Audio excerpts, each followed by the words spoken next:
प्रिय साथियों नमस्कार।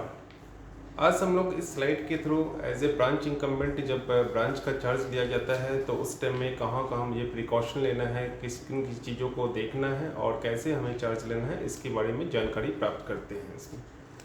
So let us start. Charge लेने के लिए जो हमारे आईआरडी डिपार्टमेंट के थ्रू एक सर्कुलर इशू किया गया है, इसमें 1/2019 डेटेड 7 मार्च 2019 को सब्जेक्ट है चार्ज टेकन रिपोर्ट। चार्ज जो हम लोग लेंगे इसी रिपोर्ट के इसी रिपोर्ट पे हम लोग चार्ज लेंगे। इस रिपोर्ट की हम लोग 4 कॉपी बनाएंगे। इसमें एक कॉपी जो है वो HOHRD के पास आएंगे, एक कॉपी रीजनल ऑफिस के पास आएंगे, एक कॉपी आउटगोइंग ऑफिसर के पास और एक कॉपी इनकमिंग ऑफिसर के पास होंगे। इसमें जो टाइम फ्रेम है, इसमें जो टोटल जो टाइम फ्रेम होता है, अगर सपोज कीजिए ब्रांच स्केल 1 और 2 का है तो 7 डेज और स्केल 3 का ब्रांचेज है तो 10 डेज का हमें टाइम मिलता है। इसमें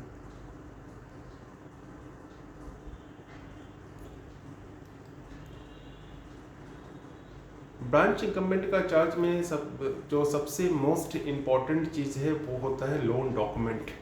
लोन डॉक्यूमेंट मुझे कैसे मिलाना है, कहाँ कहाँ प्रिकॉशन लेना है, तो इसकी जानकारी हम लोग इसमें देखते हैं। इसमें ब्रांच में सबसे पहले CBS मीनू के थ्रू RRB RPT 5A से लोन आउटस्टैंडिंग रिपोर्ट हम लोग निकाल लेंगे। इसमें सपोज कीजिए उस रिपोर्ट में 2003 हमारे लोन्स अकाउंट के डिटेल हैं दिए गए हैं, तो टोटल 2003 हमारे पास लोन अकाउंट फाइल होने चाहिए। इसमें इस रिपोर्ट में एक और है 5A का रिपोर्ट है। अगर ब्रांचेस में जो लोन्स फाइल है स्कीम्स फाइल अरेंज करके रखा गया है तो 5 रिपोर्ट्स निकाल के भी स्कीम्स फाइल लोन्स डॉक्यूमेंट का हम लोग मिलान करेंगे। इसमें लोन डॉक्यूमेंट में एक चीज़ ध्यान रखना है, डिमांड लोन और या OD लोन जो है उसमें जो सिक्योरिटी लिया गया है, बैंक डिपॉजिट या KBP NSC या LIC लिया गया है, तो इसका फिजिकल फॉर्म हम लोग जरूर चेक कर लेंगे। साथ ही ये चीज़ एक बार जरूर देख लेंगे कि कोई जो सिक्योरिटी है वो ओवरड्यू तो नहीं हुआ है। नेक्स्ट है लोन डॉक्यूमेंट, लोन अकाउंट में GRC। व्हीकल लोन में हम लोग GRC को जरूर चेक कर लेंगे कि जो GRC है वो ब्रांच में अवेलेबल है कि नहीं है इसमें, और GRC में बैंक का नाम है कि नहीं है। इसमें व्हीकल में सेकंड की व्हीकल का ब्रांच में होना चाहिए।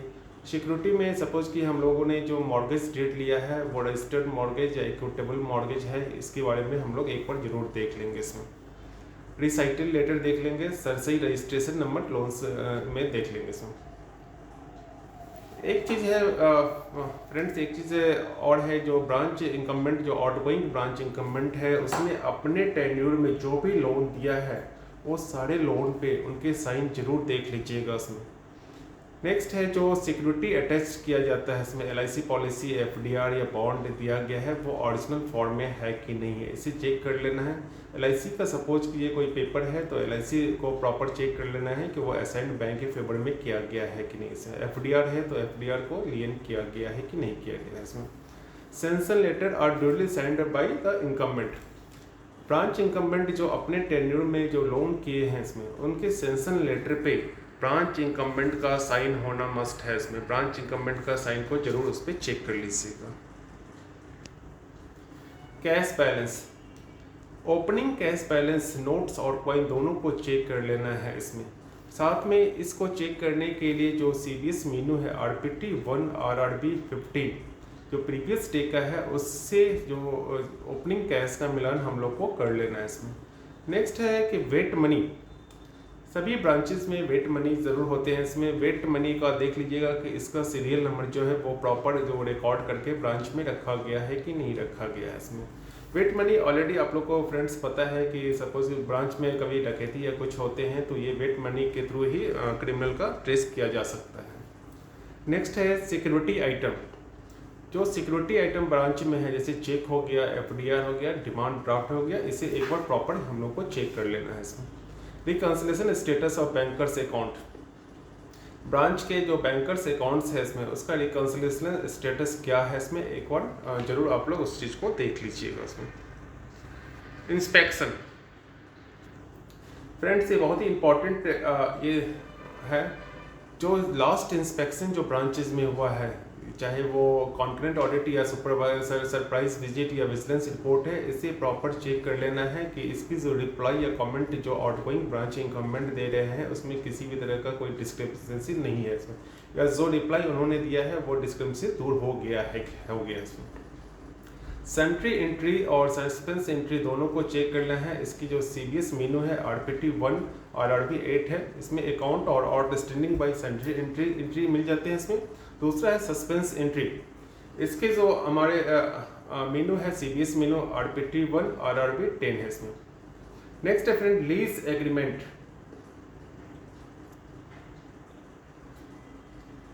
लीज एग्रीमेंट को ध्यान से आप लोग को एक बार देख लेना है। इसमें लीज एग्रीमेंट अगर कोई एक्सपायर्ड है तो उसकी जानकारी इमीडिएट रीजनल ऑफिस को देना है इसमें, ताकि लीज का जो एक्सपायर्ड है उस पर प्रॉपर अपना कार्रवाई हम लोग करके उसको ठीक कर सके इसमें। जनरेटर एग्रीमेंट, सेम चीज़ जनरेटर एग्रीमेंट भी हम लोग को एक बार चेक कर लेना है कि जनरेटर एग्रीमेंट का एक्सपायर्ड कब है इसमें। और इलेक्ट्रिसिटी बिल, लास्ट जो हमारा इलेक्ट्रिसिटी बिल है इसमें कब हम लोगों ने पे किया था इसमें। एक चीज़ और है फ्रेंड्स इसमें कि जो लीज एग्रीमेंट ऑफ ब्रांचेस का है, तो कोशिश कीजिएगा जब आप ब्रांच इनकम्बेंट का चार्ज ले रहे हैं तो एक मतलब जो ब्रांच के जो लैंडलॉर्ड है उनसे एक बार ज़रूर मुलाकात कर लीजिएगा इसमें, या जनरेटर के जो ऑपरेटर हैं उनको बुला के एक बार ज़रूर मुलाकात कर लीजिएगा इसमें। नेक्स्ट है फ्रेंड ऑल की ऑफ द ब्रांचेस। ब्रांच के सारे की का जो बहुत ही इंपॉर्टेंट होता है कि किसी भी बैंक के लिए इसमें सारे की को एक बार चेक कर लेना है। Key and duplicate key of the branch, master key of the safe deposit vault, key of strong room, cash safe, main gate, grill और any other safe present in the branch will be checked without fail. इसमें सारे की को एक बार branches में check कर लेना है इसमें। दूसरा है कि डुप्लीकेट की, बहुत सारे ब्रांचेस के जो डुप्लीकेट की होते हैं वो नियरेस्ट किसी अदर ब्रांचेस में जमा किए होते हैं, तो उसकी रिसीविंग को भी ब्रांच में एक बार चेक कर लेना है इसमें। फर्नीचर फिक्सर, हर ब्रांचेस में फर्नीचर फिक्सर के एक रजिस्टर बने हुए हैं, उस रजिस्टर के अकॉर्डिंग फर्नीचर फिक्सर का एक बार फिजिकली मिलान जरूर कर लीजिएगा इसमें।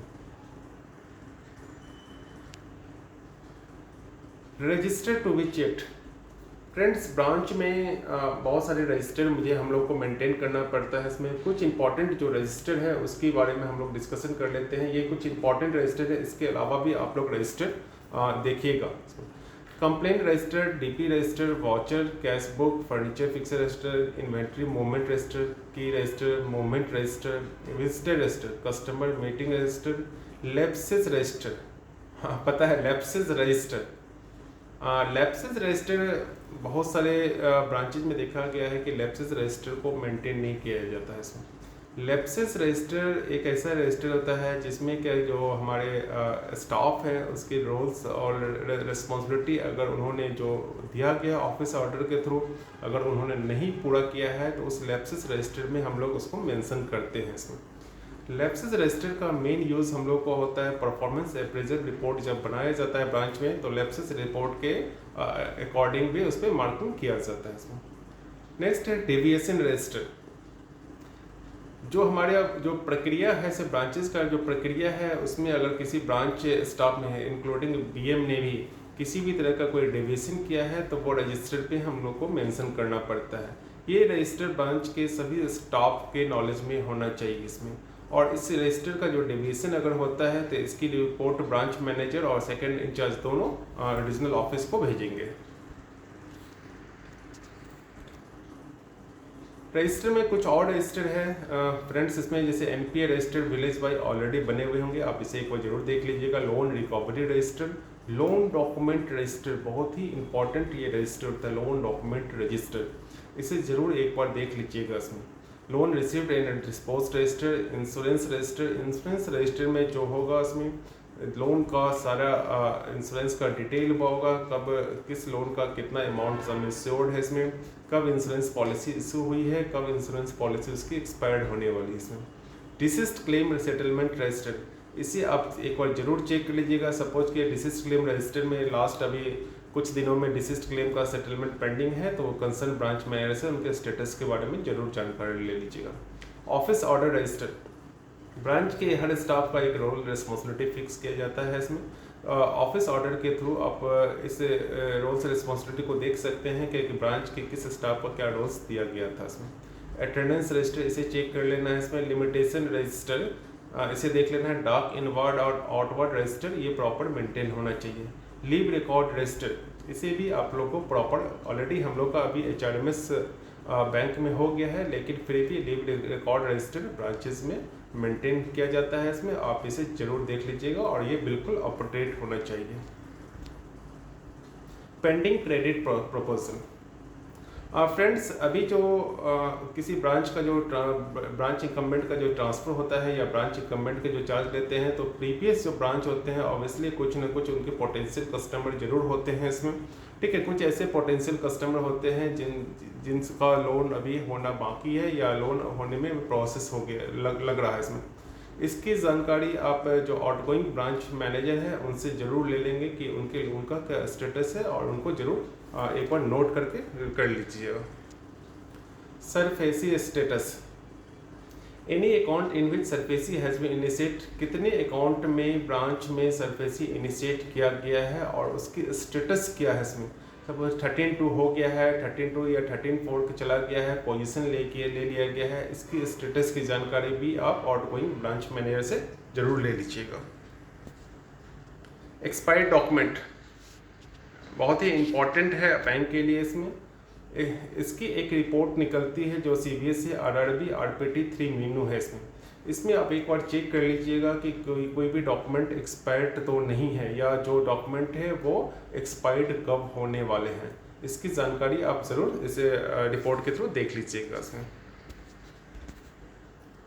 ब्रांच सिक्योरिटी, जो ब्रांच के जो सिक्योरिटी आइटम है जैसे क्या कि फायर इक्विपमेंट, बर्गलरी अलार्म्स है, CCTV, ये सब प्रॉपर काम कर रहे हैं कि नहीं कर रहे हैं, इसे ज़रूर चेक कर लीजिएगा। अगर नहीं कर रहे होंगे तो इमीडिएट रिपोर्ट करके इसे ठीक करवा लेना इसमें।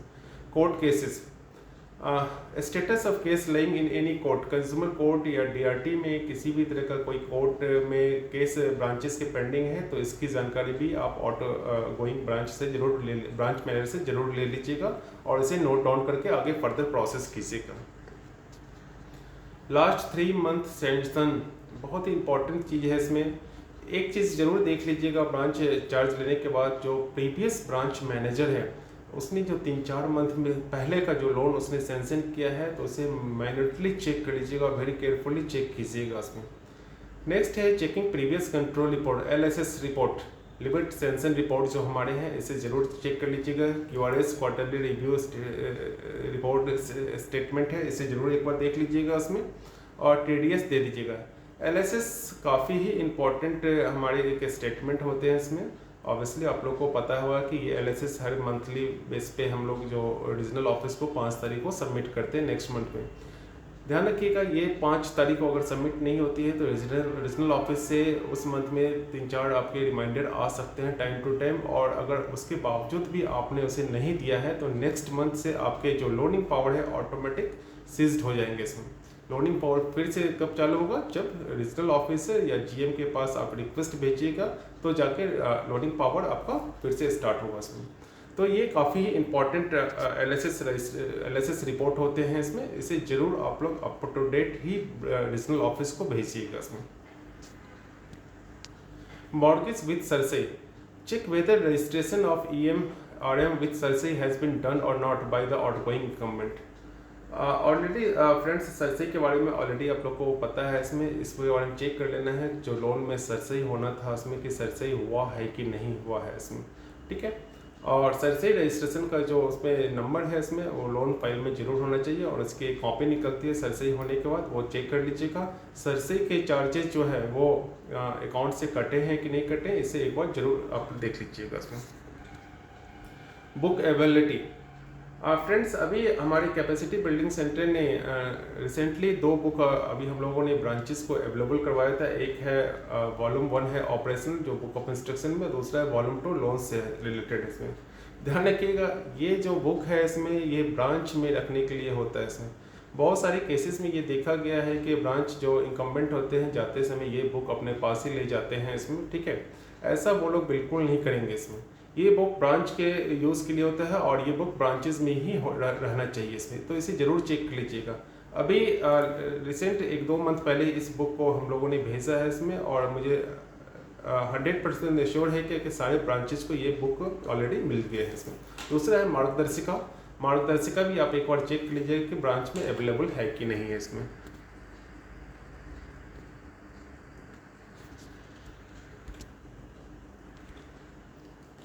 किसी भी तरह का कोई इम्यूनिटी आपको पाया जाता है तो उसकी रिपोर्ट आप लोग 90 डेज के अंदर रीजनल ऑफिस को दे सकते हैं इसमें। थैंक यू फ्रेंड्स, आशा है कि इस स्लाइड के थ्रू आपको कुछ जानकारी मिली होगी उसमें। इस स्लाइड के अलावा आप CTR जो बैंक का जो CTR है या जो बैंक का गाइडलाइंस है उसे ज़रूर एक बार देख लीजिएगा और उसके अकॉर्डिंग चार्ज लीजिएगा इसमें। Thank you friends, thank you very much.